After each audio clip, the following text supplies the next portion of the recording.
جس بندے کے دل سے خدا کا خوف نکل جاتا ہے وہ انسان نڈر ہو جاتا ہے.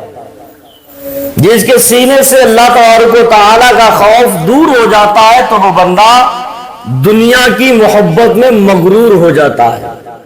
اور یہ حقیقت ہے جس کے سینے سے خدا کا خوف نکل گیا اب اس کے سینے میں دین مصطفیٰ سے محبت ختم ہو گئی, دین سے لگاؤ ختم ہو گیا, دیندار لوگوں سے لگاؤ بھی اس کا ختم ہو جاتا ہے. اور جس کے دل میں اللہ اور اس کے رسول کی محبت ہوتی, خدا کا خوف ہوتا ہے, تو اسے دین کا کوئی بھی مسئلہ کیوں نہ ہو, دین کے مسئلے سے عمل کرنے کے لیے وہ ہر مرحلے سے گزرنے کی استطاعت رکھتا ہے. اور جس کے سینے سے اللہ کا خوف نکل گیا تو دنیا کی محبت اس کے سینے پر غالب آ گئی. جب دنیا کی محبت اس کے سینے میں غالب آ گئی, اب دین کی چاہے چھوٹی بات ہو چاہے بڑی بات ہو, اس کے لیے ساری باتیں سب بیکار ہیں. اور جس کے لیے دین کی باتیں بیکار تو سمجھو وہ مسلمان ہی نہیں رہ گیا. آج یہ قربانی کا ایام چل رہا ہے اور جو دیندار لوگ ہیں واقعی وہ اسی کشمکش میں لگے ہوئے, اسی فکر میں لگے ہوئے, کوئی بہترین جانور مل جائے, نبی کی سنت ایک ادا ہو جائے, کوئی بہترین خوبصورت جانور مل جائے تاکہ اللہ ہم سے راضی ہو جائے. اللہ کی بارگاہ میں قربانی دینے کے لیے نہ جانے کتنے دیندار لوگ اسی کشمکش میں لگے کہ بہترین جانور ملے, اللہ تبارک و تعالیٰ کی بارگاہ میں بہترین خوبصورت قربانی کو پیش کروں تاکہ میرا رب مجھ سے راضی ہو جائے.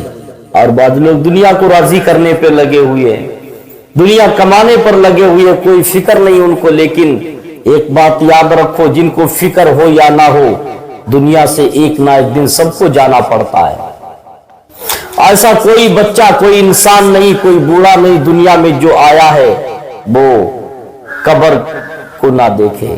ایسا کوئی نہیں جو دنیا میں جس نے زندگی پائی اور وہ موت کا منظر نہ دیکھے. جو دنیا میں آیا ہے اسے موت کا مزہ بھی چکھنا ہے. دنیا پہ آیا ہے تو اسے ایک نہ ایک دن دنیا سے تو جانا ہی پڑے گا. چاہے امیر ہو, چاہے غریب ہو, چاہے نیک ہو, چاہے یاش ہو, چاہے مکار ہو, دنیا پر آنے کے بعد ہر انسان کو اس دنیا سے جانا پڑتا ہے, چاہے وہ کوئی کیوں نہ ہو, چاہے وہ ایک ادنا انسان کیوں نہ ہو, چاہے ایک اعلیٰ انسان کیوں نہ. دنیا پر آنے کے بعد اس کو تو جانا ہی پڑتا ہے. ہر انسان دنیا سے جائے گا. لیکن ایسے ہی ایک نوجوان کی بات آئی تو میں بتاتا چلوں. ایک نوجوان, اتنی بہترین صحت اس کی, اپنے باپ کی اکلوتی اولاد, اپنے باپ کی اکلوتی اولاد, وہ باپ جس کے پاس پیسے کی کوئی کمی نہیں, اس کے گھر میں کسی چیز کی کمی نہیں, بہترین عالی شان بنگلہ, گاڑی, کوٹھی, بہترین بینک بیلنس, اپنے وقت کا سب سے امیر آدمی تھا. اس امیر آدمی کی اکلوتی بیٹا, اس کا شہزادہ, اس کا نور نظر لگتے جگر, ایک بہترین ایک لڑکا, نوجوان, ہٹا کٹا ہشٹ پشت تھا. ایک ہی لڑکا اللہ نے اس کو عطا فرمایا تھا. مگر جیسے لوگ کہتے نہیں کہ ایک ہی انڈا وہ بھی گندا, وہ لڑکا اپنے باپ کا وفادار نہیں تھا. اس کے باپ نے بڑی محنت و مشقت کر کے اپنی پراپرٹی کو بنایا تھا. اس کے باپ نے بڑی محنت و مزدوری کر کے اپنے آپ میں پیسے کو اکٹھا کر کے اپنے آپ کو بڑا اس نے بنایا تھا. اس نے اس دنیا کی کمائی کرنے کے لیے نہ جانے اس نے کتنے پاپڑوں کو بیلا تھا, نہ جانے کتنے دروں کی ٹھوکروں کو کھایا تھا, کتنے امیروں کی لاتوں کو کھایا تھا. اس کے بعد نوکری لگی, نوکری لگنے کے بعد وہ امیر بنا. جب وہ اتنا امیر ہوا, اللہ نے اس کی ایک اولاد, ایک لڑکا اس کو عطا فرمایا. وہ لڑکا کون جانتا تھا کہ وہ لڑکا دیندار ہوگا یا یاش ہوگا. اپنے باپ کی بڑی پراپرٹی کو دیکھ کر, اپنے باپ کو بڑا دیکھ کر, اپنے باپ کی بڑی جاگیر کو دیکھ کر لڑکے نے عیاشی کی دہلیز پر قدم رکھ دیا. لڑکا کالج میں پڑھتا تھا, اس کے عیاش دوست اکثر دیکھا ہوگا کہ کوئی اولاد بگڑتی ہے تو اکثر سنگت میں, صحبت میں بگڑتی ہے. بہت سارے اچھے لوگ ایسے بھی ہوتے اپنے اولاد کو بگڑے ہوئے لڑکوں کے ساتھ گھومنے نہیں دیتے. بہت سارے باپ کو دیکھا ہوگا کہ شرابی کے ساتھ اپنے بیٹے کو جانے کی اجازت نہیں دیتے, اس کے ساتھ گھومنے نہیں دیتے. بہت سمجھدار دانشوران وہ باپ ہوا کرتے جو جواری کے ساتھ اپنے بیٹے کو گھومنے کی اجازت نہیں دیتے, کیونکہ وہ سوچتے ہیں اگر جواری کے ساتھ گھومے گا تو یہ جواری بن جائے گا, شرابی کے پاس بیٹھے گا تو یہ ضرور ایک دن شرابی بن جائے گا. وہ باپ جانتا ہوتا کہ اگر یہ کوئی دنیادار کے پاس بیٹھے گا تو یہ دنیادار ہو جائے گا، اور اگر دیندار کے پاس بیٹھے گا تو یہ دیندار ہو جائے گا۔ باپ چاہتا تھا کہ میرا بیٹا دیندار رہے، مگر اس کے دوست، کالج کے دوست عیاش تھے، وہ عیاشی میں مبتلا ہو گیا۔ کم سنی کی عمر، جوانی کی دہلیز پر اس نوجوان لڑکے نے قدم رکھا تھا کہ عیاشیوں میں اتنا مبتلا ہو گیا، شراب وہ پیتا، جوا وہ کھیلتا، زنے کے اڈے وہ آباد کرتا، شرابوں کے اڈے وہ آباد کرتا، ایسا کوئی گناہ نہیں تھا جو وہ لڑکا کرتا نہ ہو۔ اتنے اس کے عیاش دوست ہیں، عیاشی میں وہ پڑ گیا، گنہگار دوستوں کے ساتھ گناہوں میں وہ بھی ملوث ہو گیا، اتنا گناہگار، اتنی گنہگاری میں پڑ گیا کہ اس کا ہر دن گناہ میں گزرتا، ہر آن، ہر وقت، ہر سیکنڈ وہ گناہ میں کاٹتا تھا۔ عیاشی کے تو کوئی بات ہی نہیں، اتنی عیاشی اس کے پاس تھی، کالج کے اندر اس کا نام تھا عیاشی کرنے والوں میں۔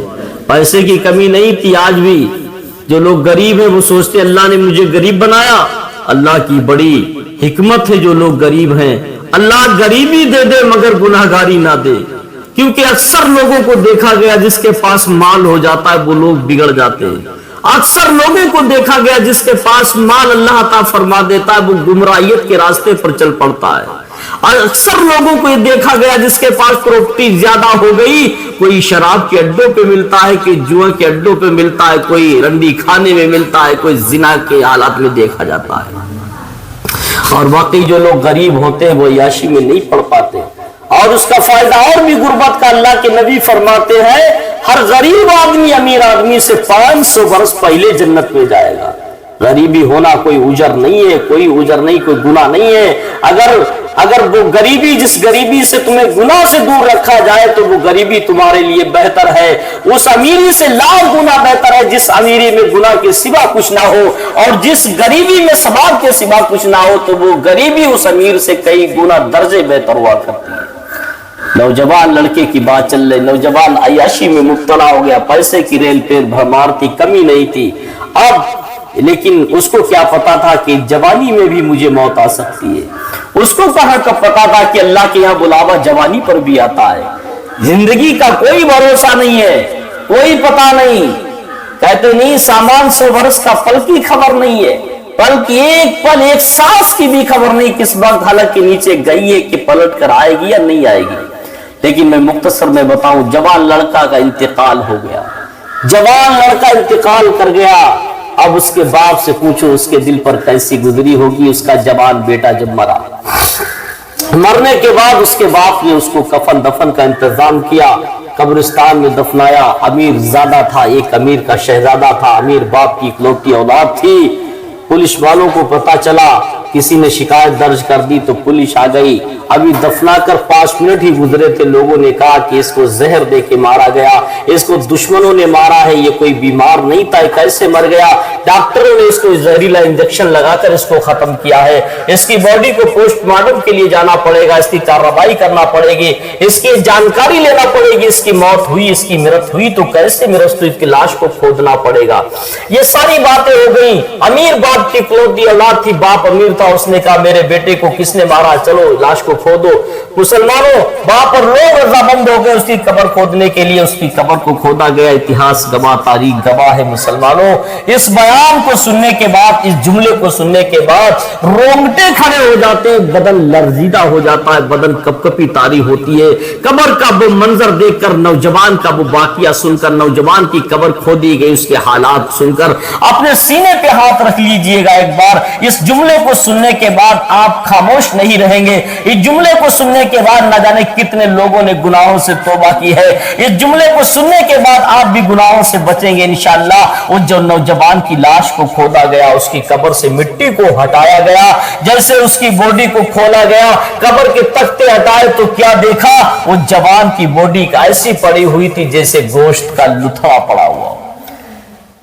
ریسرچ کرنے والوں نے، تحقیق کرنے والوں نے دیکھا، جتنے سرکاری نمائندے آئے ہوئے تھے اس بات کو دیکھنے کے لیے، اس کی لاش کو اٹھانے کے لیے، پوسٹ مارٹم کے لیے لے جانے کے لیے، جب اس کی باڈی میں انہوں نے ہاتھ لگایا تو فوراً آواز دی، اس نوجوان کی باڈی میں ایک ہڈی بھی نہیں ہے، ایک ہڈی نہیں رہ گئی تھی، ہڈی بالکل سرما بن چکی تھی، پورا بدن گوشت کا لتھڑا بنا ہوا پڑا تھا۔ اس کی آنکھوں کے جارے پھٹ چکے تھے، آنکھیں باہر آ گئی، زبان باہر آ گئی۔ دیکھنے والوں نے، تحقیق کرنے والوں نے دیکھا تو یہ بتایا کہ ایسا لگتا ہے کہ اسے اتنی وزنیلی وزن سے دابا گیا ہے، اتنا بھاری وزن اس کے اوپر سے ڈالا گیا ہے کہ اس کی ساری ہڈیاں سرما ہو گئی۔ ابھی تو 5 منٹ بھی نہیں قبر کے اندر گزرے تھے، ابھی تو 5 منٹ بھی صحیح سے نہیں گزرے تھے قبر کے اندر، تب اس کے یہ حالات ہو گئے کہ اس کے بدن سے ایک ہڈی بھی نہیں رہ گئی، اس کے بدن میں ایک ہڈی نہیں، اس کا بدن ایک گوشت کا لوتھڑا بن گیا، آنکھوں کے جارے پھٹ گئے، زبان باہر آ گئی، اس کی یہ پوزیشن ہو گئی 5 منٹ میں۔ اب یاد کرو مسلمانوں، جب قبر کے اندر 5 منٹ کا یہ حال ہے تو 500 برس کا حال کیا ہوگا، 1 سال کا حال کیا ہوگا، 10 دن کا حال کیا ہوگا مسلمانوں۔ قبر کی بہت سختی، اللہ کے نبی صلی اللہ تعالی علیہ وسلم فرماتے ہیں سب سے ہارڈ کوئی منزل ہے تو وہ قبر کی ہے۔ اگر جس نے قبر کی منزل کو پار کر لیا تو اس کے لیے ساری منزلیں آسان ہو جاتی ہیں، مگر قبر کی منزل کے لیے مسلمانوں تمہارے اعمال نہیں بلکہ تمہارا ایمان پہلے دیکھا جائے گا۔ اگر قبر میں تمہارا ایمان تم سلامت نکل آیا، اگر تم واقعی ایمان کو ساتھ لے کر تم قبر میں گئے ہو تو قبر کی منزل پار ہو جائے گی، اور ایمان تمہارے ساتھ نہیں گیا تو قبر کی منزل پار نہیں ہوگی۔ اللہ ہم سب کو ہدایت دے اور گناہوں سے توبہ کرنے کی توفیق عطا فرمائے۔ مولا اپنے حبیب کے صدقے میں مجھ سے اگر جانے انجانے میں کوئی گناہ ہو گئے، اللہ اپنے محبوب حسنین کریمین کے صدقے میں ہمارے بھی گناہوں کو معاف کرے اور آپ تمام حضرات کے گناہوں کو معاف کریں۔ آپ اگر ہمارے چینل پہ نئے ہو تو چینل کو سبسکرائب کریں اور اس کو خوب شیئر کریں ثواب کی نیت سے، تاکہ ہر انسان گناہوں سے توبہ کرے اور گناہوں سے بچے۔ اب یہ بقر عید کا دن آنے والا ہے، ہر انسان اللہ کی رضا کے لیے قربانی کرے۔ اللہ تعالیٰ